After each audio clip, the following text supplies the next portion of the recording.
한 사람이면 충분했던 주님, 주 말씀에 순종하는 자. 베드로와 야고보와 요한, 우리는 이 세 제자를 수제자 그룹으로 생각하곤 합니다.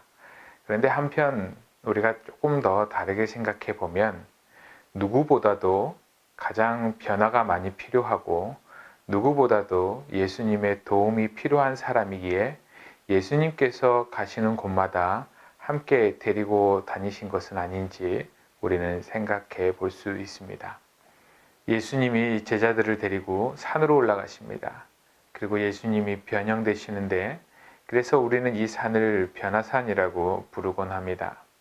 그런데 여기서 변형되시다는 것은 예수님께서 스스로 변형되시는 것이 아니라 하나님께서 예수님을 변형시키셨다라는 문장의 표현이 있습니다. 그렇다면 예수님께서 변형되었다라는 것은 무엇을 말하는 것일까요?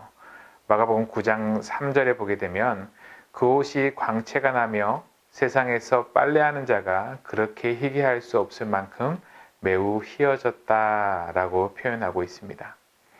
여기서 매우 희어졌다라는 것은 우리가 장차 도달해야 될 어떠한 지점을 미리 보여주는 계시적인 성격이 있습니다. 이와 연결된 성경 구절 두 군데를 살펴보고자 합니다. 갈라디아서 3장 27절에 누구든지 그리스도와 합하기 위해 세례를 받는 자는 그리스도로 옷 입었느니라. 로마서 13장 14절에 오직 주 예수 그리스도를 옷 입고 정욕을 위하여 육신의 일을 도모하지 말라 라는 말씀이 있습니다. 이 말씀들을 다 종합해 보면 결국 예수님께서 변형되시는 이 모든 것들은 그리스도로 옷 입으라 라는 말씀을 지금 우리에게 해주고 있는 것입니다. 그리스도로 옷 입다 라는 것은 무엇을 의미합니까? 결국 그리스도인으로서의 성숙한 모습을 보이라 라는 것이죠. 예수님의 성품을 나타내는 삶을 살아가라 라는 그러한 의미인 것이죠. 그러나 제자들은 참된 의미를 알지 못했던 것 같습니다. 변화산 사건을 경험한 뒤에도 변화되지 않는 모습을 보이고 있고, 오히려 저희는 여기가 좋사오니 그러면서 계속 여기 머물러 있고 싶습니다 라는 그러한 말을 하고 있습니다.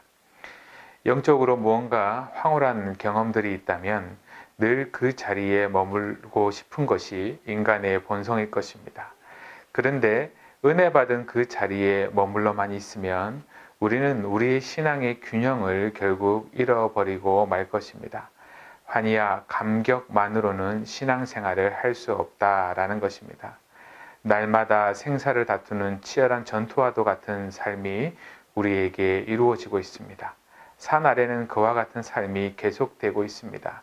그곳에서 하루하루의 삶이 치열하게 그리스도로 옷 입어내는, 그리스도로 옷 입고 사는 그러한 삶을 살아가야 한다라는 것입니다.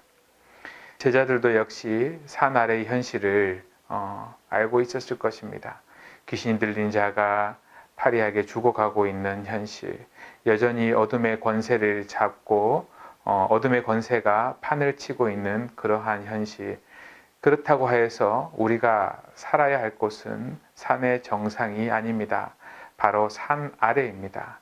그리스도의 옷을 입고 그리스도의 멍에를 지고 이 땅에서 예수님께서 걸어가신 그 길을 우리도 그 길을 따라 걸어가는 삶, 그것이 바로 우리가 걸어가야 할 길이다라는 것입니다. 이제 코로나19의 상황이 어느 정도 좀 정리가 되어 가는 것 같습니다. 우리 모든 대학부 지체들이 이제는 힘을 내어서 치열한 영적 전투와도 같은 삶을 살아내기를 바라겠습니다. 어떻게 보면 움츠러졌던 우리의 모든 몸과 마음들을 이제는 어깨를 활짝 펴고 우리가 지금까지 주의 말씀을 쓰고 들었던 모든 것들, 묵상하였던 모든 것들을 우리 삶 가운데 그대로 드러내는 삶을 살아가기를 바라겠습니다. 그래서 우리가 그렇게 그리스도로 옷을 입어내는 삶을 살아감을 통하여 많은 사람들이 우리를 보고 예수님을 보게 되었다라는 그러한 소식을 듣게 되기를 소망합니다.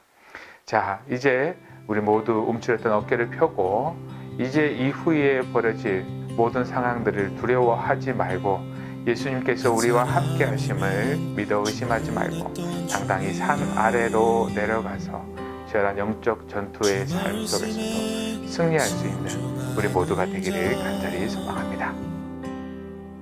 한 걸음